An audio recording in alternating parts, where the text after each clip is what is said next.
D17 ટ્રસ્ટના નેજા હેઠળ આવતા વલસાડ ચર્ચની પાસ્ટોરેટ કમિટીની ચૂંટણી પ્રક્રિયામાં મોટી ગેરરીતિઓ જોવા મળી. CNI Gujarat diocese D17 trust એ અમદાવાદ ખાતે નોંધાયેલું એક પબ્લિક ટ્રસ્ટ છે. આ ટ્રસ્ટ દ્વારા બનાવેલ વહીવટી સમિતિ દ્વારા વલસાડ ચર્ચની પાસ્ટોરેટ કમિટીની ચૂંટણી પ્રક્રિયાની કાર્યવાહી કરવામાં આવેલ હતી અને નવા ચૂંટાયેલા સભ્યોને CNI Gujarat diocese D17 trust Ahmedabad દ્વારા મંજૂરી પણ આપી દેવામાં આવેલી હતી. પરંતુ ટ્રસ્ટના એક સભ્ય દ્વારા CNI ગુજરાત ડાયોસીસ ઓફિસમાંથી મેળવેલ વલસાડ પાસ્ટોરેટ કમિટીની ચૂંટણી પ્રક્રિયાના દસ્તાવેજો અને ઉમેદવારોના ફોર્મ જોતા અને તપાસતા માલુમ પડેલ કે આખી ચૂંટણી પ્રક્રિયામાં મોટી ગેરરીતિ આચરવામાં આવેલ છે અને CNIના બંધારણની છાપેલ પુસ્તિકા જેને કાયદાની કોઈ અધિકૃતતા પ્રાપ્ત નથી એ પુસ્તિકામાં દર્શાવેલ નિયમો પણ પાડવામાં આવેલ નથી. ચૂંટણી પ્રક્રિયામાં જે ગેરરીતિઓ જોવા મળી હતી એમાં વહીવટી સમિતિના પ્રમુખ દ્વારા ઉમેદવારો પાસે જૂના ઉમેદવારી પત્રકો ભરાવવામાં આવેલા હતા. 24 ઉમેદવારી પત્રકોમાંથી એક પણ ઉમેદવારોના ઉમેદવારી પત્રકમાં ઉમેદવારી પત્રક મંજૂર કર્યા કે નામંજૂર કર્યાની પ્રમુખ કે સક્ષમ અધિકારીની સહી નથી. એક ઉમેદવારના ઉમેદવારી પત્રકમાં તો ઉમેદવારી પત્રક સ્વીકાર્યાની પ્રમુખની સહી જ નથી તો પણ ઉમેદવારી પત્રક મંજૂર કરી દેવામાં આવેલું.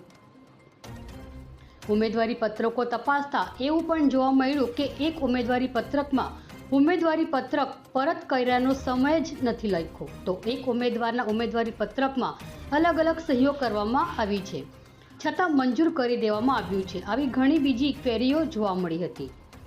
ત્યારબાદ આ સભ્ય દ્વારા ઉપરોક્ત બાબતમાં ચેરિટી કમિશનર અમદાવાદમાંથી CNI ગુજરાત ડાયોસીસ D17 ટ્રસ્ટના દસ્તાવેજો મેળવતા અને તપાસતા જાણવા મળેલ કે આ ટ્રસ્ટના PTRમાં પાસ્ટોરેટ કમિટીની કોઈ જોગવાઈ દર્શાવવામાં આવેલ નથી.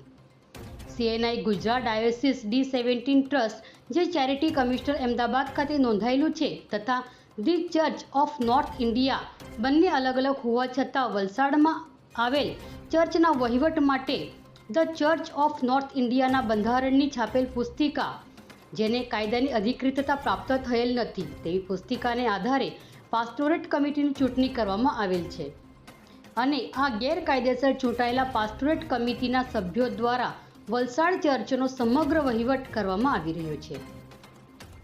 ચૂંટણી પ્રક્રિયામાં આટલી બધી ગેરરીતિઓ થવા છતાં ગુજરાત ડાયોસીસ દ્વારા નવી કમિટીને મંજૂરી આપી દેવામાં આવેલ અને આખી ચૂંટણી પ્રક્રિયાને મેનેજ કરવામાં આવેલ છે.